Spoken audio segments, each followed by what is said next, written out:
What's up? What's up? Welcome back. Welcome back. Welcome back to Classics, the cinematic movie podcast that takes you back to the iconic films of 20 years ago, right here on the Big Three, iHeartRadio, Spotify, and iTunes.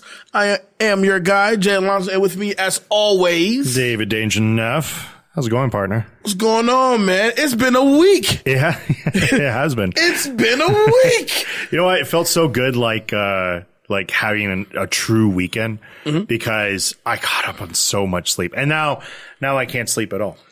Yeah, oh, dude. Okay, so this week for me has been traumatizing yet very successful. Traumatizing? Yeah, because I had this wicked cold. I had to call off work, actually. And I came home. No, came home. I didn't even go. I stayed home, actually. And yeah, I made myself a hot toddy. And hot toddy. Yeah. And trust me, they work magic. Did you? They work magic. And did you have your girl take care of you? I did. I'm proud to say I did. I laid in bed. I had my little bell. Ring, ring, ring. You know you did not. Boo. No, you did not. Babe. Ring, ring, ring. Listen. Listen. As men, we have to take care of the house, make sure everything is going on, and then be the breadwinners, blah, blah, blah. Right. I take advantage of that one time I can just be catered upon.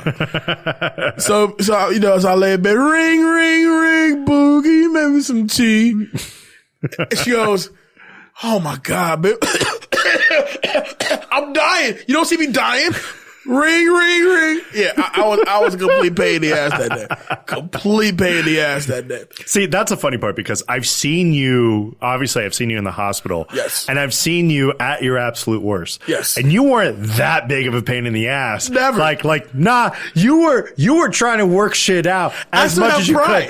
But the minute you get down with a little cold, ring, ring, ring. Listen. Boo. Can you rub Vicks Vapor Rub on my chest, please? Babe, every time I cough, it hurts. Oh, yeah. I take advantage of that. 100%. 100%. I don't know. I get angry when I get sick because I'm like, I hate being sick, but I need to lie down. It's like the heavens above say, listen, just lay the fuck down and just shut up. Before we continue, today, as we are recording the show, it is the 16th. The show comes out on Thursday. By the time the next show comes out, the day would have already passed. So I want to go ahead and send a shout out to my beautiful daughter, Naya, who turns 12 years old in about 4 days on the 23rd. Oh my God. I cannot believe she is 12. I need a shotgun and I need it now.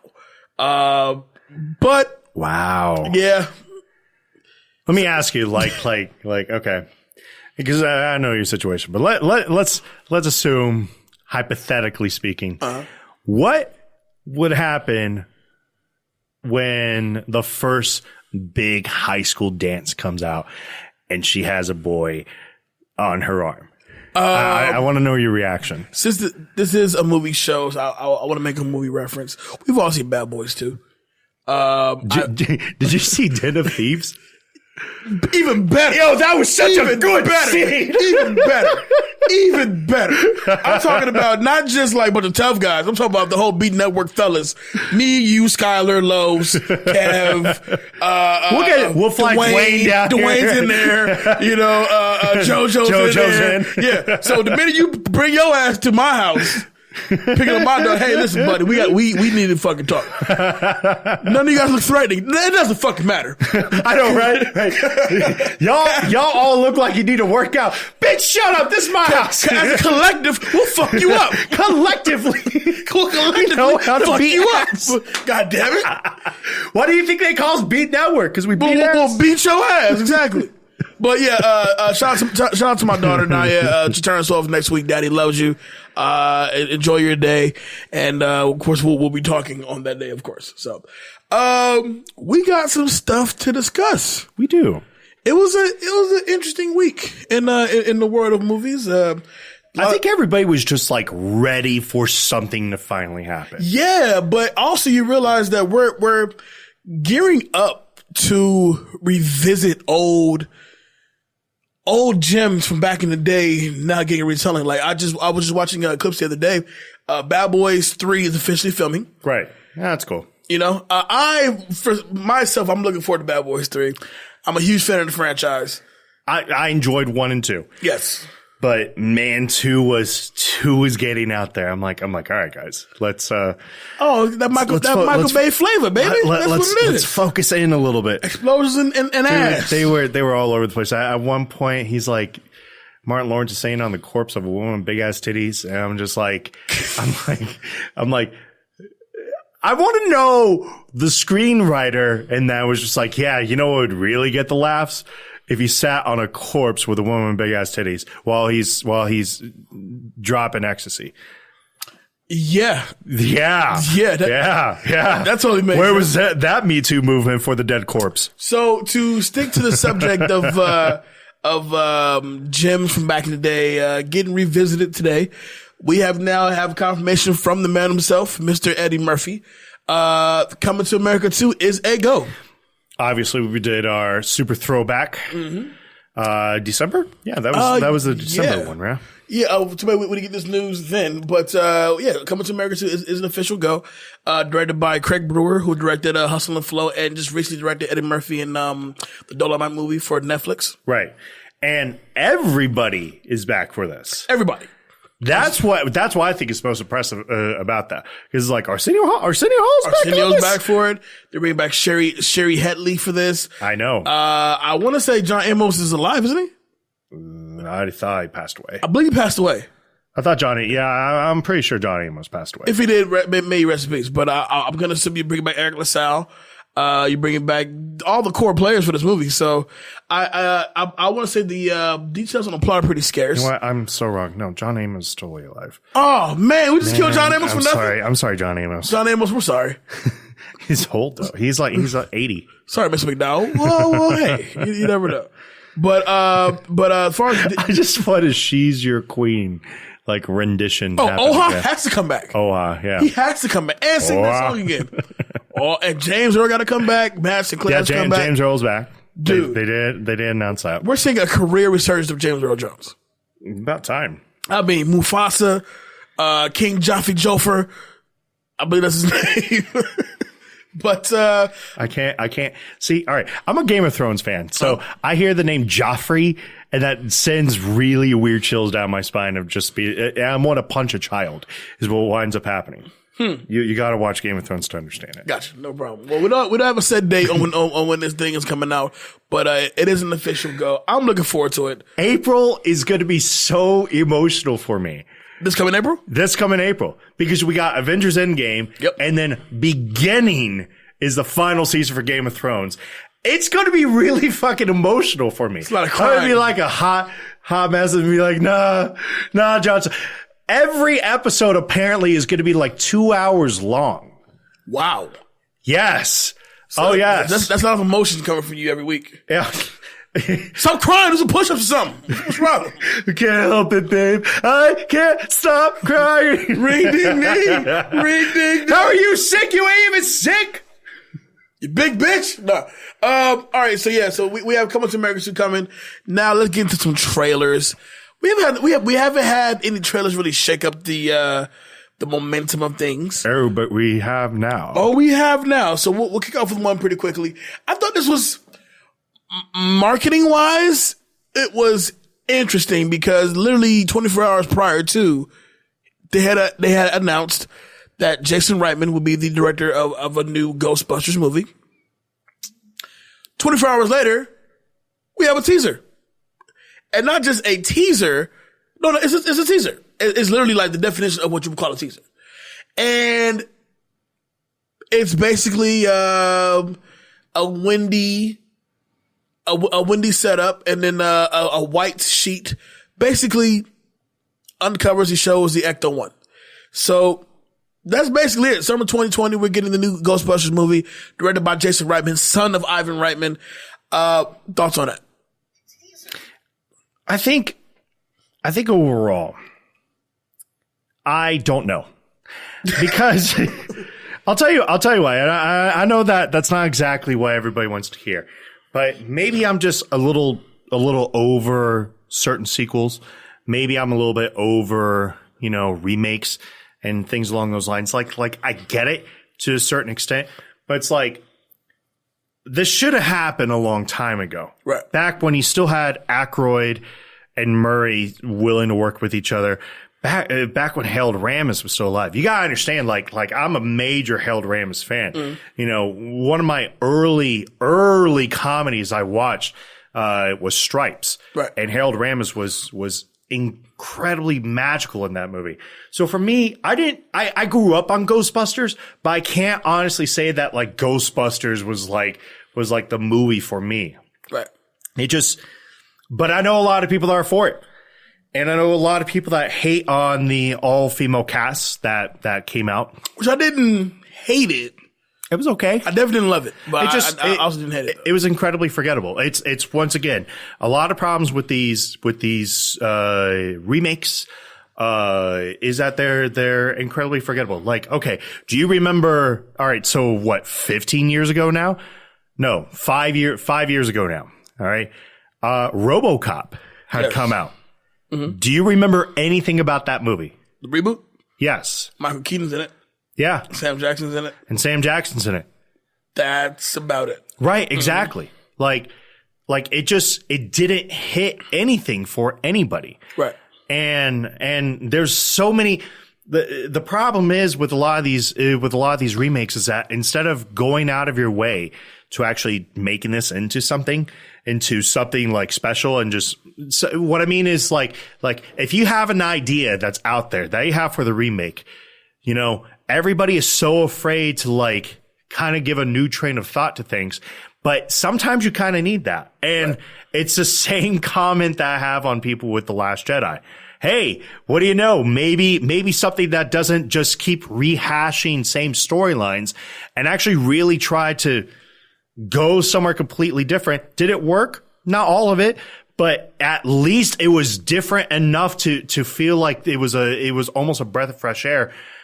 And then you guys came around. Well, for what we know, this is basically being picked up right after Ghostbusters 2. Which is, again, another problem I have. Because, like Ghostbusters 2 was not memorable at all. Nah. You want to know what happened with Ghostbusters 2?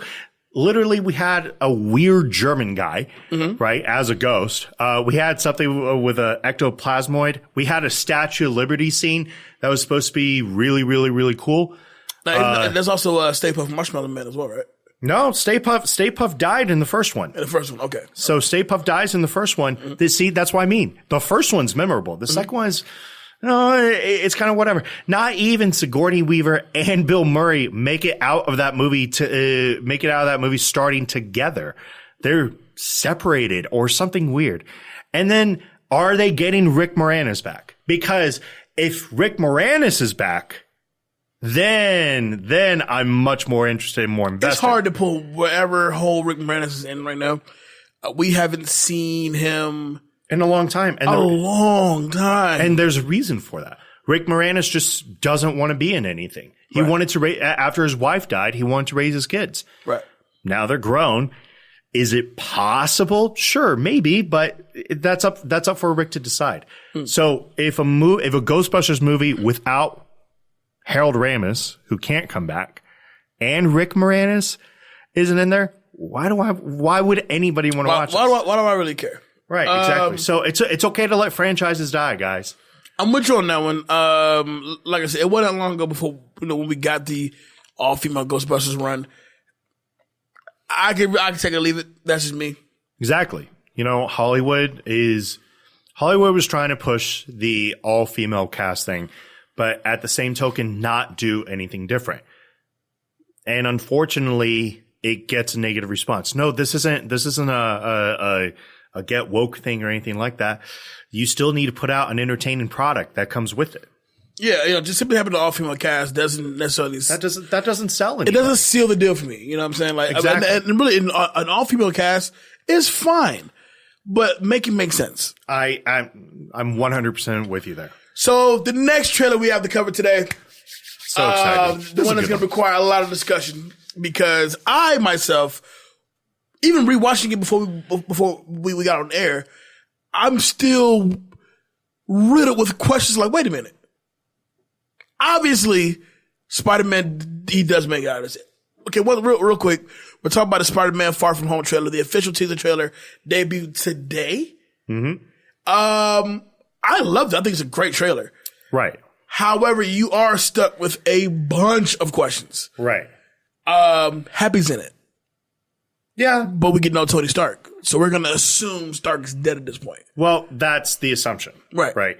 Because if Happy's in it, does that mean that Stark makes it out? And if that's the case, is that a really big spoiler for Endgame? In a sense, yeah. Yeah, it is. Because you're talking one of the two most marketable stars of the Avengers not being around. Not there.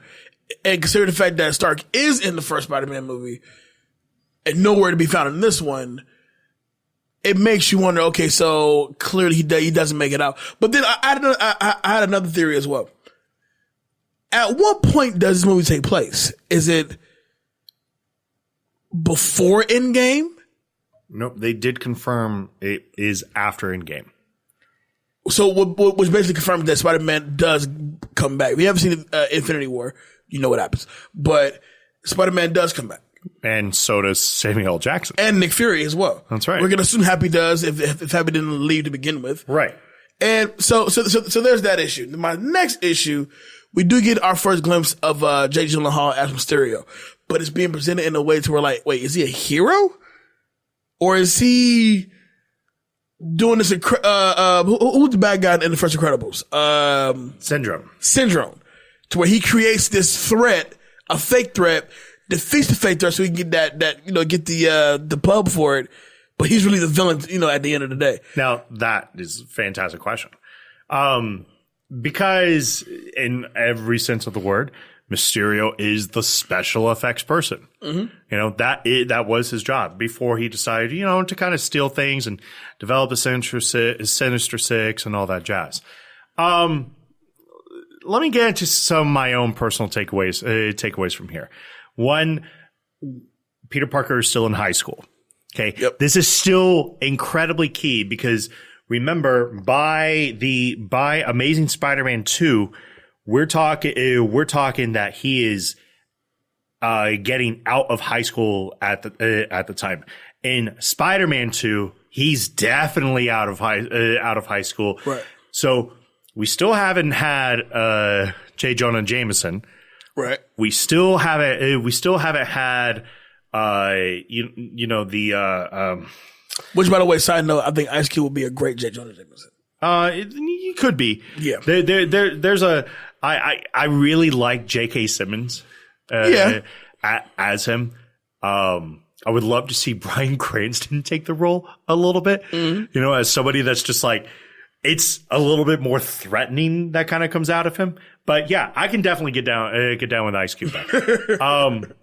We haven't had a mention of a Green Goblin type villain yet, which also basically means that his best friend isn't around. Harry Osborn. The biggest question that I have more than anything is how is this going to tie with the future Venom movies? Right. Because now we're getting Spider-Man away from New York City officially from here. So will Sony try to pull a trump card and just say, can we shoot one scene? Right. Where it doesn't have to be where they interact with each other. It's just Spider-Man for some odd reason is in San Francisco, and just so happens that Eddie Brock has taken a view of him. These are, and the thing is that I think there is a contract clause in there that Spider-Man has to show up in the next movie for Carnage. I feel the same way because the way that the Marvel Sony deal worked out, Spider-Man is still most definitely a Sony property. However, they have given Marvel that creative control to pretty much, build them up.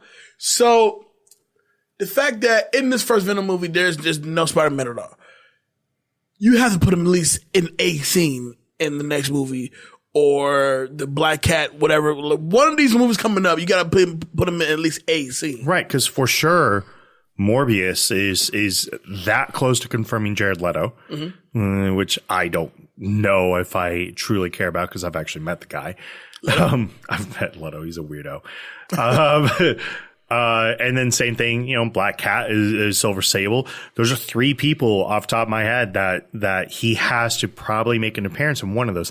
Venom 2 obviously is being the other. The most important being Venom for sure. Of course. And that's where I'm most interested in. Mm-hmm. I'm okay with Mysterio. I think Jake Gyllenhaal is a good casting. I've been waiting for him to kind of get a role. He's a heavily underrated actor, and at the same time, everybody knows him. Mm-hmm. One thing that I'd like to see more is now that we're getting the establishment of possibly the relationship between him and MJ, if there will be an introduction to a potential Gwen Stacy character as well. Again, I don't mind that they leave it alone, but at the same time, I'm that much more interested to see what's going to happen with it. I agree. I definitely agree with that. I'm also kind of baffled by the whole thing with Nick Fury showing up. Why? Well, okay. So obviously, if we're going to do this from the perspective of Spider-Man gets out of it, Nick Fury comes back, if Happy even left, if Aunt May even left. So the end of Endgame, so we now know that they are here for this, right? But that being said, will we, and this is going to be, this is the first movie that kicks off the new phase after Endgame. Right. So with that being said, how does this tie together? Well, I have a theory. Okay. One theory. I like to believe that Thanos winds up winning. In Endgame? Yes. But remember, Thanos also controls the Infinity Gauntlet and all the stones and everything that they have. What if they finally go the route that I've been hoping they go for and actually turn this into a separate alternate dimension? And here's why I think it's plausible. Because Marvel was so successful with Spider-Man Into the Spider-Verse that they not only did they open the door, they kicked it wide open for it to happen. It's like right there for it to possibly happen. So I think there's a maybe with it. There's a maybe that I want to see with it. Mm-hmm. Where hey, guess what? The bad guy actually won. Well, you know what? Okay, I'm with you on that one, but it also gives me another thing as well. With Thanos and this time thing, and how he can pretty much change the course of a lot of shit. Keep in mind, Reality Stone as well. Very true. Because he had to change the reality of a situation in Infinity War. Very true. To make it work. Now, my point is with Mysterio. Does Mysterio start off as a bad guy? And then with a snap of a finger or a certain rewind of time, does he go to being a villain now? That is what's so beautiful about all of this. I think if Marvel did that, if Marvel did that, I'm sorry, but you would own. The race is over. You won the decade. Listen, man. You won 2020. It hasn't even been 2020. If y'all ran for president right now, you'd be president. President Marvel. That's what you're President Marvel. Corporation becomes the first president. Which is crazy. Which is absolutely crazy. But I'm looking forward to it, man. I really am looking forward to it. Aquaman just fucking hit $1 billion. So I need Marvel to come through with their laces laced, ready for fucking war. Seriously. I saw a meme. It cracked me up because it showed Thanos and showed one of his lines in Thanos, and they're like, Aquaman hits $1 billion. Hey, and it just shows Thanos, and he's all like, all that work for only a little drop of blood. It's like, oh man, it's kind of true because Marvel's probably going to come through.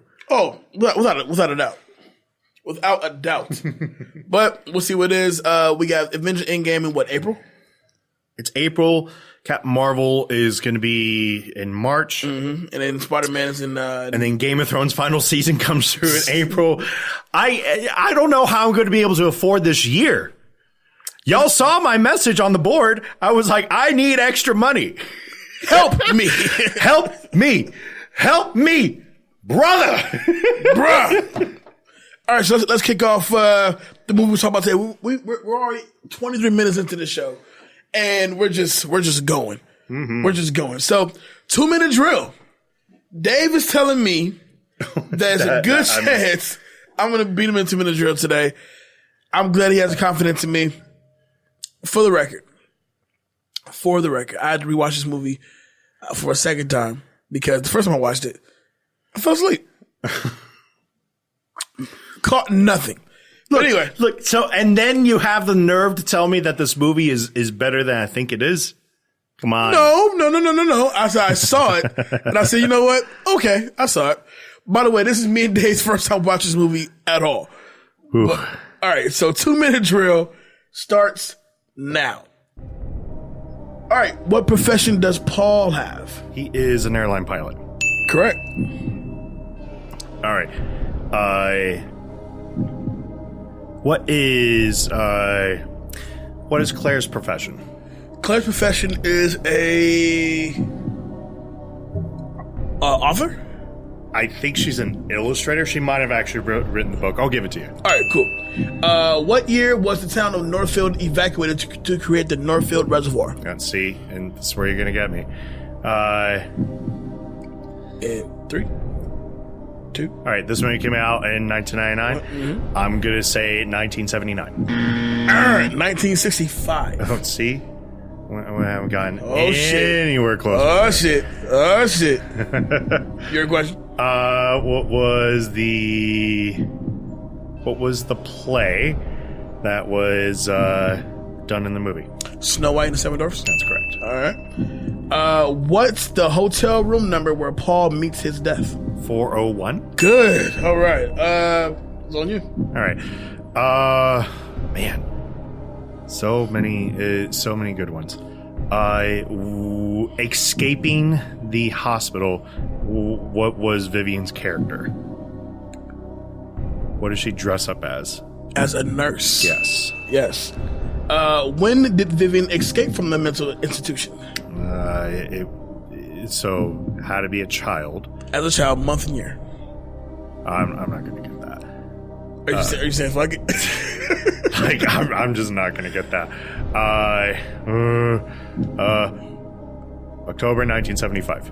Ooh, close. October 1972. Oh man, close. Well, that's 3, 2, 1. That is 2-minute drill. It's my first loss. No. I just want to thank everybody who always, you counted me out. Jade never has his questions together. Jade never answers like, I thought you watched the movie. I did watch the movie, bitch. Mind your business.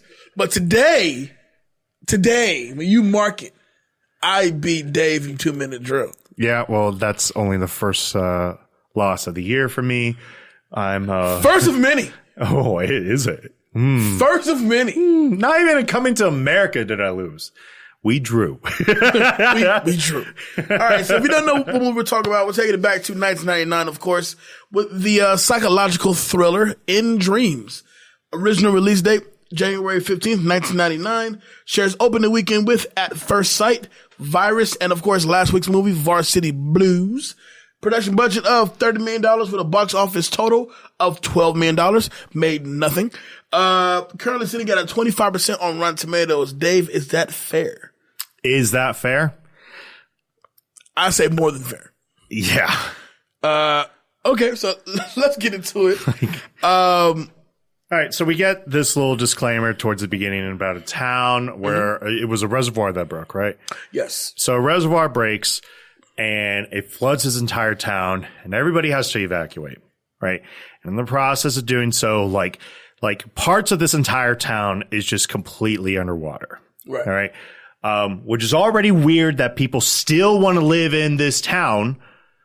Immediately what I had a problem with, but regardless, whatever, right? And we get the introduction to Rebecca and Claire Cooper. Claire Cooper, played by Annette Bening, a very young Annette Bening as well. Yes, and this is actually Annette Bening at like one of her closest peaks of her career, because the year before she was in The Siege. She was in The Siege. Mm-hmm. She was in The American President. Mm-hmm. She would later close in on one of her 4 Oscar nominations with American Beauty. Yes. American Beauty. Definitely a performance that's often forgotten about. But yeah, it is, and when I mean that this is her at like her peak, like this is, she's married to Warren Beatty. They have a couple kids at this point. And I mean, like they are well on their way to, kind of being like this real big thing. And then it was funny, like after the 90s, after really American Beauty, she kind of fell off. She was just in she was in very artsy type films. She didn't go the artsy route. Like Being Julia, I remember that. Right. Like that was a big one for her. And then The Kids Are All Right. Mm-hmm. But she was never really into like another big name movie like this. Although I think she will show up in Captain Marvel. Yes, I think she plays her mother, right? Sure. Right. Something of a motherly aspect for sure. Right. But yeah, with this movie, to kind of give it, good concept. This movie has a strong opening, a somewhat subpar second act, and a decent third act. The ending and the beginning are definitely the high points of this movie. Yes. It's the middle of it is so convoluted that you don't really know where it's going. Like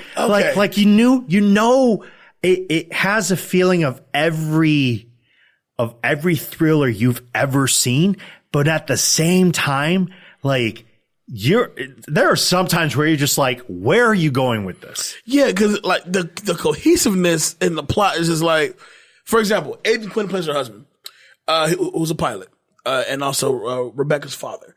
And we get to this point to where she finds this letter indicating that he's been cheating on her. That goes nowhere, by the way. Right, exactly. It goes nowhere. What was the point of that? And I was like, so we spend at least a solid minute and a half of him saying, I'm sorry.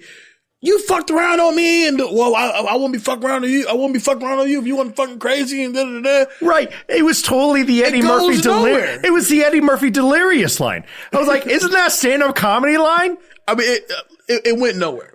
So, which I found to be quite interesting. Now, cutting back to the 2-minute drill question about the daughter's play.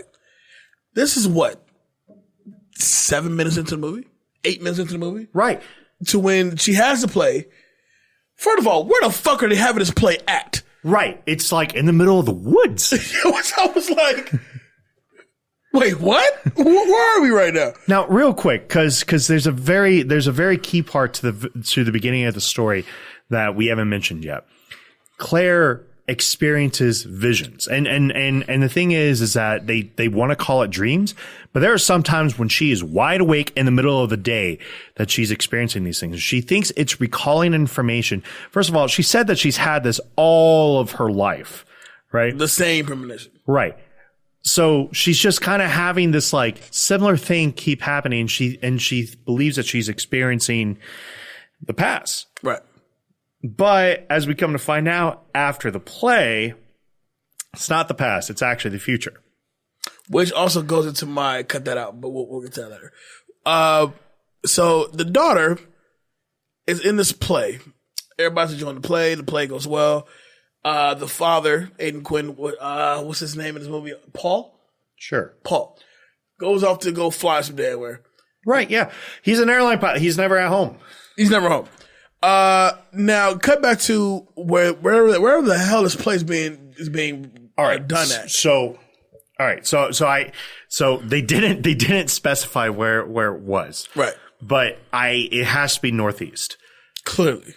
Because the type of those trees over there, those are northeast trees, and that's like New Hampshire. Where you got some nice lakes up there. It's a predominantly white neighborhood. It seems like New Hampshire. So yes, I'm totally playing the race card on that one, guys. Like I just know where my white people ain't no niggas out here. No, I know where they like to huddle at.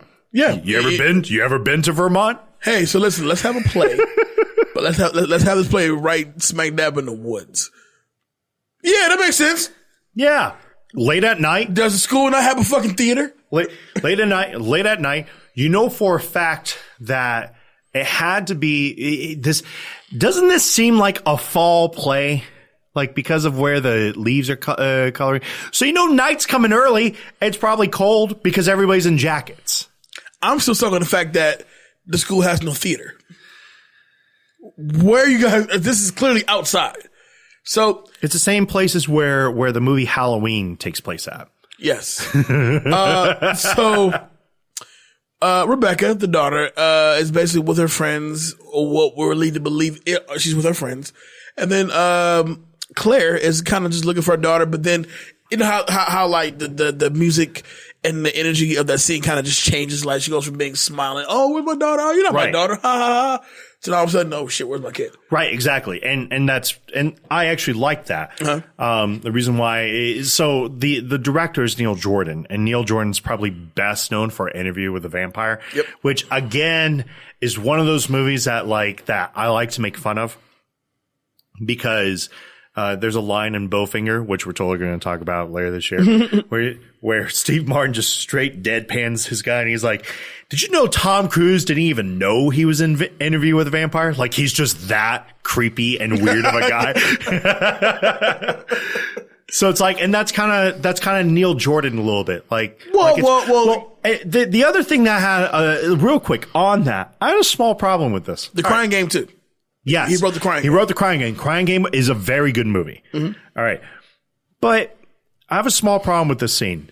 So mom and dad, he has to go and catch a flight. Right. So he's already trying to be a good dad by being there for the daughter's play, for what I'm assuming is a late night flight to wherever he's flying to. Why is your daughter not saying goodbye to the father to have a safe flight? No, she says bye. No. She wasn't right next to him. She wasn't right next to the mom. No, it was after the play, and he had to bolt right there. You couldn't wait 2 minutes for her to find the daughter and whatnot. You see what I'm saying? Cause then at that point he gets in his vehicle and leaves, and then that's when the whole frantic searching happens. Because remember, fast forwarding into the movie a little bit, it isn't until later on, where he shows back up again once the premonition comes real. Well, actually, it's not even later on. It's then the next scene. Right. Because when the police get involved and they're on a fugitive style, hunt for this little girl. Detectives played by Paul Guilfoyle. Yep. Yeah. Mm-hmm. Who's kind of a 90s actor anyway. I feel like kind of I feel like I see him all the time in Seven, I feel like he always plays the detective the career cop. For right. Sure. So now real quick, when we get to the lake and she has a premonition about basically her daughter being found dead in the lake. Now, like I said, it's the next scene. The father's already gone. He pulls right up when it's basically discovered that the body is in fact Rebecca. Right. Which I find weird because when he pulls up, Claire is losing her shit. He gets out the car. They pretty much not high five each other. But pretty much. There's no interaction between the two at all. Right. But it's so minimal that's they don't honey, hug nothing. They're like, honey, what's going on? I'm sorry, I just have to go, honey. Oh God. He's coming to his realization, and that was a missed opportunity for a very clear moment. Right. You had accusations of cheating. You had accusations not being there for the family. You fly all the time. Why didn't Neil Jordan play the emotional part there? And the main reason why is to get to the next scene. Now, mind you, real quick, right before that, Aidan Quinn did talk to the detective, basically talking about how his wife has been getting a little bit more hysterical lately, and how she keeps getting these visions in doing so, right? And the one funny thing that always cracks me up about these movies is that instead of they talk about a theory. They talk about this theory when it comes to making diplomatic decisions. All right. And the theory is if a crazy idea is presented to you in front of 10 people, one of those people has to believe the idea until they can prove that it is incorrect. Right. And I feel like that same theory should have been applied here easily because you come to find out, yeah, Claire's right a lot of the fucking time. It's just she's going through frantic stuff this entire time. She doesn't quite know how to convey it because she's so frantic about it. Right. That also adds to my what the fuck is this movie, because even when I'm gonna fast forward a little bit, when she finally gets admitted to the hospital, or her husband, which by the way, she bites her husband's lip, all kind of shit, and she's just losing it day by day. There's a scene I really want to talk about before we get into that. Go ahead. All right. So right after she gets into the vehicle, right, and she drives off a bridge, and it's like pretty high up as well. Yeah, man. Like she wakes up in consciousness like 6 weeks later, and it's like the body's been found, the daughter is dead, and like nobody is like believing like anything for her. Now the husband still has to figure out a way to work. So this was in my eyes, this may have been the scene that in some ways is a little bit over the top. In some ways, I feel like really, really was a good message about mental illness. Mm-hmm. And at the same time, I felt like there was missed opportunities here as well. All right. It's the next scene when they're at the house and she feels like she's doing better. Right. She smokes a cigarette, right? Gives a kiss to the husband. This is after the biting of the lip scene, obviously, because she has a premonition, blah, blah, blah, blah. Right. And she's sitting there and everything is fine at first. Right. And next thing you know, the dog kind of runs away. Right. So she kind of chases the dog a little bit, say, hey, come back, Dobby, come back, right? And then the detective is like there in the middle of the woods. Just pulls up out of nowhere. It's in the middle of the woods. Like just pulls up. Look, if it is I know exactly where you are. Right. Exactly where you are. If it is... Right. Because you're going to know the exact foliage of like where everybody is and things like that. If it is in the middle of the woods, right? Like the dog, first off, how do you not see the dog? And B, what are you doing in the middle of the woods? It actually kind of creeped me out a little bit, and it made me curious because I'd never seen the movie before. It's like, is he in on this? I thought the same thing, but then I go back to the vision that Claire was having prior to, and even afterwards, because she goes after the wood scene, she goes back to the house, and you got the thing with the apples, you got the thing with oh man, this apple scene is just insane. That scene is crazy, but right. They have this table just filled with apples, and she's just like going crazy because she looks at her computer because she's trying to draw, obviously. And one of the reasons why this is happening is because she gets triggered over her spilling some paint, and she starts like getting crazier and crazier. And this is just good acting at a certain point, right, where you could just tell she's going crazier and crazier. Next thing you know, she's grabbing these apples and throwing it down the garbage drain. But of course she overfills it, so it starts spitting back up, which happens all the time if you have a garbage disposal. Right. And it's just like, it's like you're seeing like the music is played perfectly at this point. The issue with it is that it goes on, it keeps going, and it actually starts to make you feel uncomfortable because it doesn't stop until the husband comes home to break the window, open the door, and see all this writing all over the fucking walls. Yes. But I feel like that same scene though loses its momentum only because the computer part is so cheesy to me. Sure. Because it's like, it's one thing where you feel a certain presence upon you. You feel a certain premonition, that the vibe, the vision, da-da-da. Right. It's a whole other fucking thing where whatever you're saying, the computer is literally typing it out for you. Right, exactly. That gets just cheesy to me. Sure. So, you're right. Husband does pull up. Now at this point, she's being admitted to the hospital. Right, and she needs to be. Right. Now we meet Stephen Ray's character, Dr. Silverman, which is obviously with the Neil Jordan connection. Stephen Ray's gonna be in here somewhere. Right. But Stephen Ray made his career off the crying game. He then later shows up in like West Wing, and like he always kind of play a doctor type for V for Vendetta, of course. V for Vendetta, a detective. But she has this premonition about Paul's murder, about her husband's murder. Right. And she has this full-blown meltdown in this padded room. And at this time, nobody's believing shit she says, you know. They think that you're losing it. Right. You know?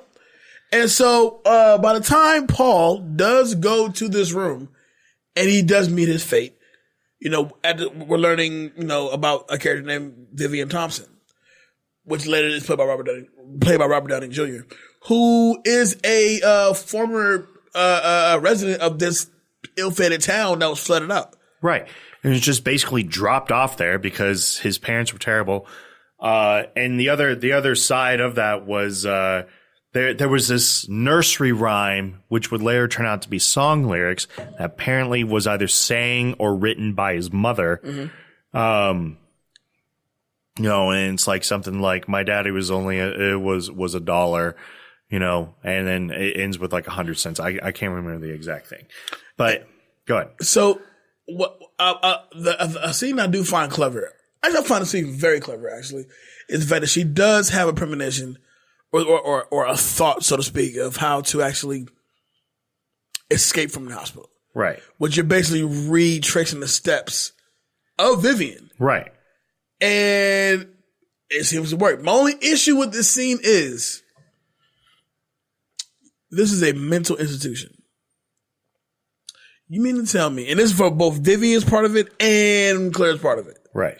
You mean to tell me you don't know all the staff members that fucking work here? Right. Who's this random lady walking through here? Right, exactly. Who's this frail little boy in a nurse's outfit walking through here? Right. So that I didn't care for, but I thought the overall concept of that scene totally made sense. Like, okay, so because we now know that he's giving you visions not to harm you, but he wants to be caught by you. Right. Again, a lot of this movie is a bit all over the place. And then sometimes like re-looking at it 20 years later, and especially with movies like Inception is a perfectly good example of this, you know, and especially with movies that kind of deal with mental illness a little bit where you're kind of seeing, well, yeah, I could kind of see why she would be going crazy if nobody is really believing her and she's getting everything right. You know, I want to give a little special shout out to Robert Downey Jr. here. Because, man, at certain points, he was acting his ass off. At certain points, he is eerie. I mean, he was like I hadn't felt that creeped out by a character since No Country for Old Men.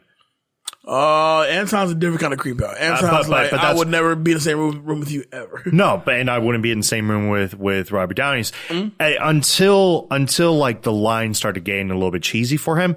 Like there are moments where I'm like, oh wow, like there's legitimate horror star here if he actually wanted it. Right. You know. So going back to the Vivian / Claire escape and how they parallel each other. Another scene which I thought was weird. Vivian does pretty much hijack a car with a guy thinking he's a woman, so he tries to get touchy-feely. And then I guess he feels his balls, and that's, you know, doesn't get in his face. And he's shot right then and there. Meanwhile, you have Claire who has a cop give her a ride into town to basically steal a car. And ends up stealing the cop's car. Right? That made sense in a weird way, but the Vivian as a kid, that whole layout was just odd. Yeah. It was so odd to me. It was. And because it was pretty apparent that Vivian was a dude. Clearly. Like how is this cop like not seeing that? Like I sat there and I said, how are you not seeing that this is clearly a dude? Like this is not even an attractive looking female. This is clearly a dude. It looks like it's like Miss Man from Scary Movie. You know, like you can clearly tell it's a dude. But she does steal a cop car or a security vehicle, if you will. Tracks Vivian to an abandoned fruit factory that's situated up along the lake. Right, to cider factory. Right. Mm-hmm. That which is so creepy. It is, and because it's a cider factory that like only makes apple cider, and there's a whole bunch of apples there, which was it was kind of it's definitely a theme in this movie. Yeah, definitely.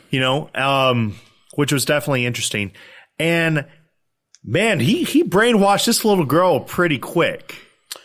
Now I do like where the third act does go from here. Like it does play out a little weird, but at the same time, it's definitely Silence of the Lamb type feel. Definitely. Now, the little girl was actually a bit more creepier than Vivian in certain parts. Oh, because she's been with him long enough to where, like, I've never seen him get mad, and then, like, to the point where he walks in and cold cocks.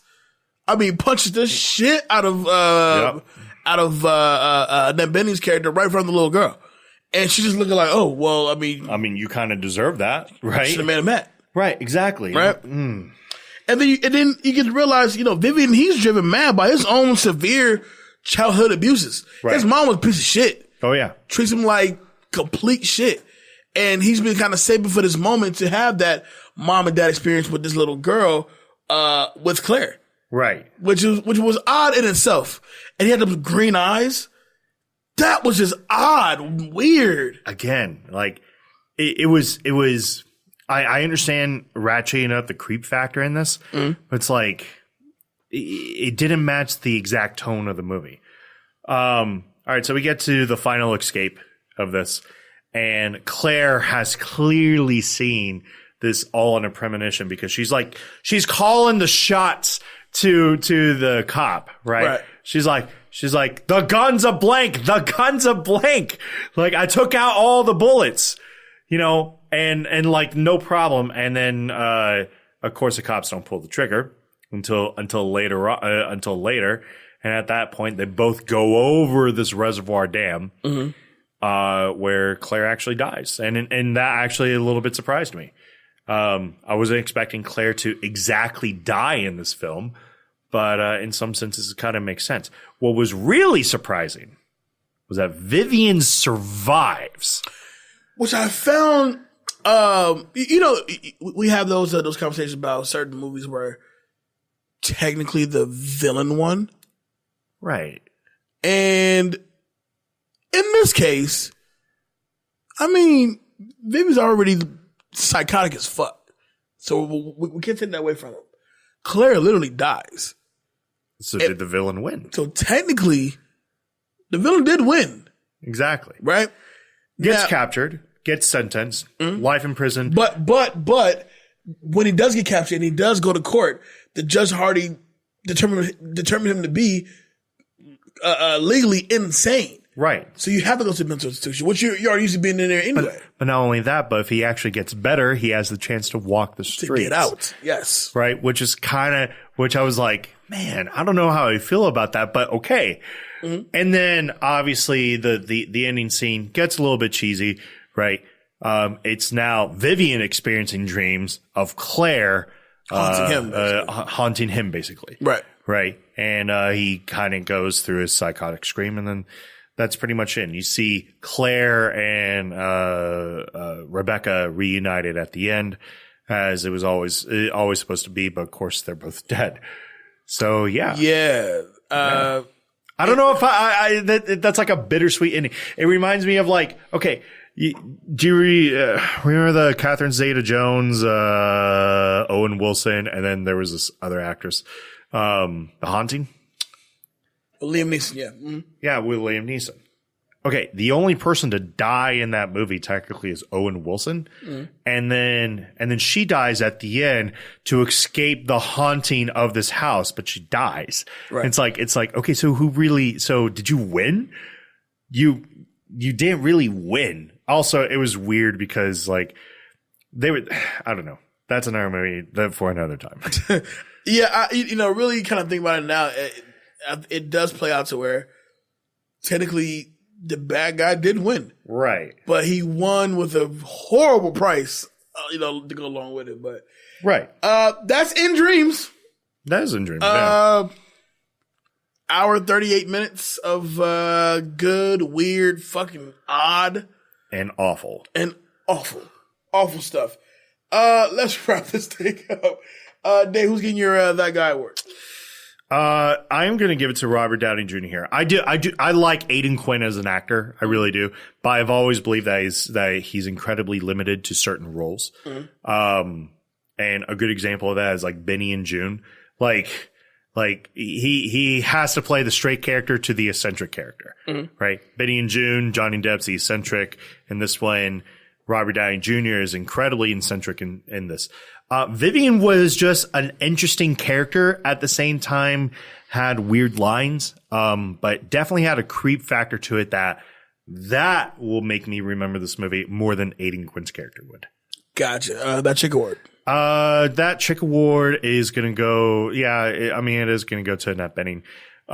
She did Drive, the movie. She kind of got her comeuppance, mm-hmm. And she definitely fulfilled her own prophecy in that case. Mm-hmm. But she at least there were certain moments where she was really holding the screen and it was incredibly interesting. And then there were other times where it was just kind of like, whatever.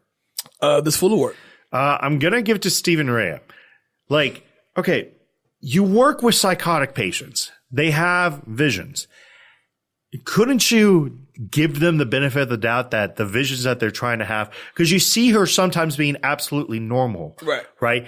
And there are times where she knows how she's sounding and she's frustrated because she's trying to solve all of this. And instead of like giving her at least the benefit of the doubt and saying, okay, this is what you believe.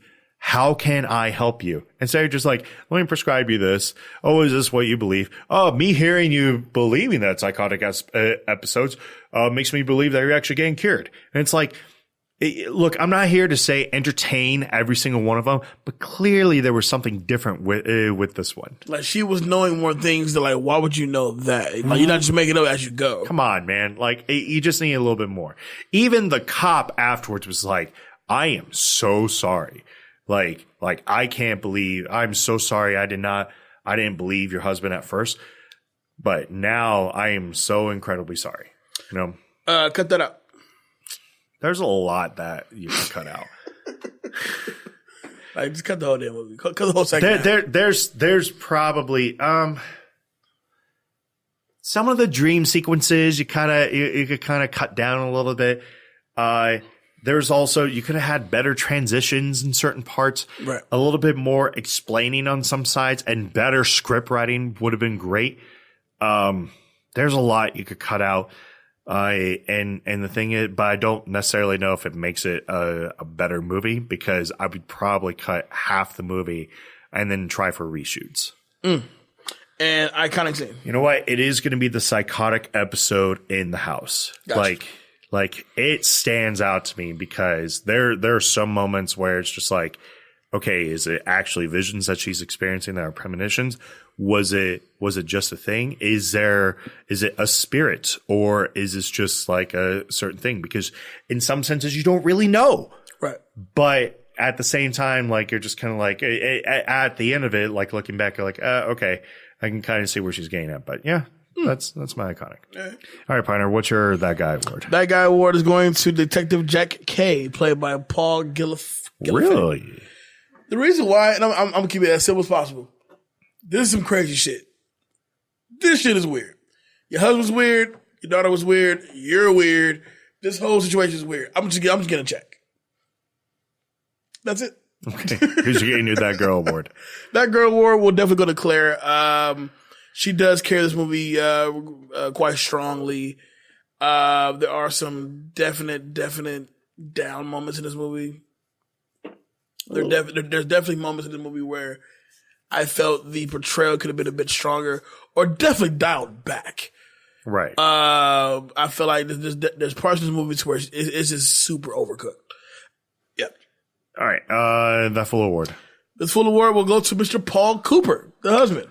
Aiden? All right. Aiden Quinn. It's almost like you knew for a fact your wife had this gift to kind of pre-see things as it happens. And, had she knew that these things would take place, you probably could have saved your daughter. Also, more than that, it's, I get the profession of what you do, but you're now in a position to where your wife could very well, destroy the house you live in, possibly kill the fucking maid. She already did kind of. She did, you know what I mean? And, even when she told you not to go to a certain place, you went anyway, and you met your fate. Right. Yep. Cut that out. I'm going to break it down simply to the computer freak out part. All right. The entire freak out scene I thought was great. Just the fact that, you think you can scare me? And the computer responded back, you think you can scare me? That part, I just thought like, this is just too much. All right. I didn't need it. It really kind of took away from the anxiety of it all, because you're there, you're watching her bug out. Cause like you said, shoving apples down a garbage disposal is normal. And when you fill it up, it does shoot back at you. That's normal. But in the concept of what's going on in this scene, you're literally watching this lady lose her mind. Yeah. And it's like, it's just simple things that make her lose it, but then the computer thing happens. Right. So now this is supernatural shit now. Right. I'm cool on that. All right. Iconic scene.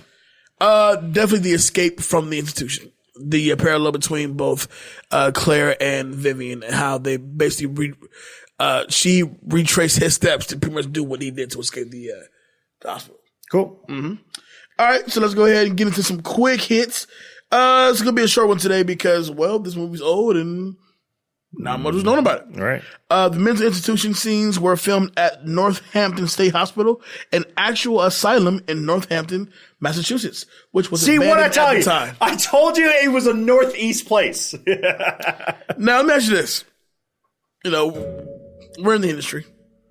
There's no fucking way I'm going to shoot this scene of me in a asylum in an actual asylum. No. I'm not doing it. I'm not doing it. Aiden Quinn's dream scene was filmed in the halls of the Wentworth by the Sea Hotel in Newcastle, New Hampshire. What'd I tell you? I even fucking called New Hampshire. At the time, it had been abandoned for many years. Today, the hotel is a thriving Marriott destination. It was also the site of the Russo and Japanese treaty at the turn of the 20th century, hosted by President Theodore Roosevelt. All right, that's kind of interesting. Yeah, it's pretty cool. The underwater sequences were actually shot in the 20th Century Fox facility in Baja, Mexico, in the massive tank built for Titanic. Yeah. Production designer Nigel Phelps built a section of the town and then flooded it, allowing the filming of the town being flooded and the sequences of divers searching it. That's okay. All right. And last but not least, in filming the scenes at the Wentworth by the Sea Hotel, the crew had to make the exterior landscaping look like it hadn't been touched in many years. In actuality, although the hotel itself was not being used, the groundskeeper kept the exterior landscape immaculate. Cool. Yeah. Well, yeah. Thank you for creeping up my night. And, man, you are so welcome. Yeah, that's cool. I probably would never watch a movie ever again. Nah, don't even bother. But I saw it. But next week, we got some stuff coming up next week. Yeah. Oscar nominations do come out next week. Of course, we have a great movie we're doing with you guys next week. We have a special guest on next week. Somebody very personal and close to us. Really personal and close to Mr. Neff over here. But we can't wait to have her on. And shoot, man. Yeah. Yeah. Yeah, Oscar. I cannot wait for Oscar. I have no idea what's going to happen. It's a free for all at this point. I have no idea what's going to happen, but I'm very much excited about it though. Mr. Danger David Neff, let the people know where they can find you. You can always find me at Instagram, Twitter, and Facebook. Please don't mind some things that I post. Do you do the aging pick thing? No, because you haven't aged in 10 years. Well, You're a goddamn vampire. Here's the thing. People never age. I have for sure aged in 10 years. I found an old picture of me in 2010. I'm like, whoa. Holy I had hair? Holy shit. But I've seen some interesting stuff. You posted something I thought was fucking hilarious. And I was like, Dave, that's not you. Is it you? No, that ain't you. The funny thing is that like, it is, everybody, I like to do a lot of self-depreciation humor because I already sound incredibly confident and incredibly cocky most times. But I need people to know that I shit on myself more than anybody. All the time. All right. But yeah, you can always find me on Instagram, Twitter, and Facebook at David Danger Neff. I'm the co-host here for Back to the Classics. I'm also the co-host at Reel It Back, where I will totally have a review up probably very soon. Maybe right after the show I record it. We'll see. So yeah. Talk to me, I'll talk back. My co-host, Jay Alonzo, where can they find you? Well, you can find me on all the social media simply at I am Jay Alonzo. That's Facebook, Instagram, Snapchat, and Twitter. You talk to me and I'll talk back. Of course, the Facebook Movie Talk group, Back to Classics, a movie talk group, is up and popping.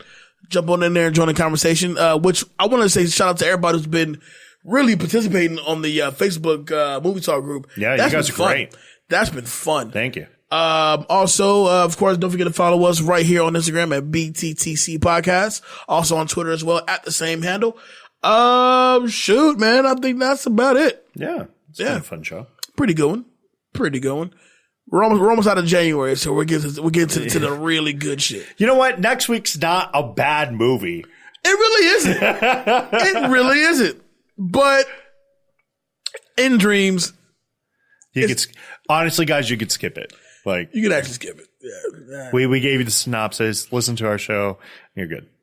For those who actually like watched it prior to us even getting on the show today, like dude, you're gonna shit on it. I just feel it. Like, oh yeah, we probably are. Shit on it, yeah. We probably are. With that being said, though, I am Jay Alonzo. With me as always, I'm Danger Neff. This is Back to the Classics. See y'all next week. Peace.